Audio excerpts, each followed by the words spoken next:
வணக்கம். புலக்கன் செய்திகளுக்காக கீர்த்தி சதீஷ். உலக செய்திகள். மத்திய கிழக்கில் ஈரான் தொடர்பான பதற்றம் தொடர்ந்தும் அதிகரித்து வருகிறது. இதன் விளைவாக உலகளவில் எண்ணெய் விலை உயர்ந்து பல நாடுகளின் பொருளாதாரம் பாதிப்படைந்திருக்கிறது. அமெரிக்கா மற்றும் ஈரான் இடையே பேச்சுவார்த்தைகளுக்கான முயற்சிகள் நடைபெற்று வருகின்றன. உக்ரைன் போரில் ரஷ்யா தொடர்ந்தும் தாக்குதல்களை செய்து வருகிறது. பொதுமக்களின் உயிரிழப்பு குறித்து சர்வதேசத்தின் கவலை அதிகரித்துள்ளது. இங்கிலாந்தில் பொருளாதாரம் எதிர்பார்த்ததை விட சிறிய வளர்ச்சி கண்டுள்ளது. ஆனால் உலகளாவிய சூழ்நிலை காரணமாக விலையேற்றம் அதிகரிக்கலாம் என நிபுணர்கள் எச்சரிக்கின்றனர். வட்டி விகிதம் குறித்து வங்கி அவசர முடிவெதனையும் எடுக்கவில்லை என்பதும் குறிப்பிடத்தக்கது. பிபிசி நிறுவனம் சுமார் 2000 வேலைகளை குறைக்கும் திட்டத்தை அறிவித்துள்ளது. இது கடந்த 15 ஆண்டுகளில் மிகப்பெரிய பணியாளர் குறைப்பு என்பதும் குறிப்பிடத்தக்கது.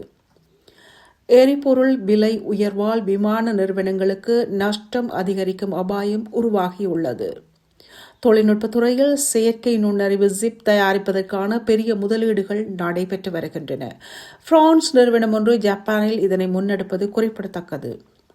விளையாட்டு செய்திகளில் ஐரோப்பிய கிளப் கால்பந்து போட்டிகளில் முக்கியமான ஒன்றான UEFA சாம்பியன்ஷிப் லீக் தொடரில் ஜெர்மனியின் பயர்ன் முனிச் அணி ஸ்பெயின் ரியல் மாட்ரிட் அணியை வீழ்த்தி அரையிறுதிக்கு முன்னேறியுள்ளது. இத்துடன் இன்றைய உலக செய்திகள் முடிவடைகின்றன.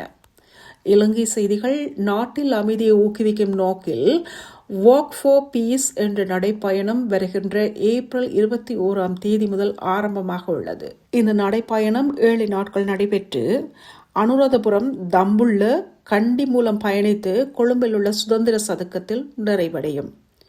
இலங்கை கடற்படை மன்னார் கடற்பரப்பில் சட்டவிரோதமாக மீன்பிடித்த 4 இந்திய மீனவர்களை கைது செய்துள்ளது. கொழும்பு விமான நிலையத்தில் சைபர் குற்றங்களில் பயன்படுத்தப்படும் உபகரணங்களை கடத்த முயன்ற சீனர்கள் கைது செய்யப்பட்டுள்ளனர். ஏனைய செய்திகள்.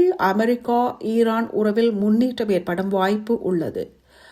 ஆஸ்திரேலியாவில் எண்ணெய் சுத்திகரிப்பு நிலையத்தில் தீ விபத்து இடம்பெற்றுள்ளது. இந்தியா அமெரிக்கா வர்த்தக பேச்சுகள் தொடர்ந்து நடக்கின்றன. நன்றி.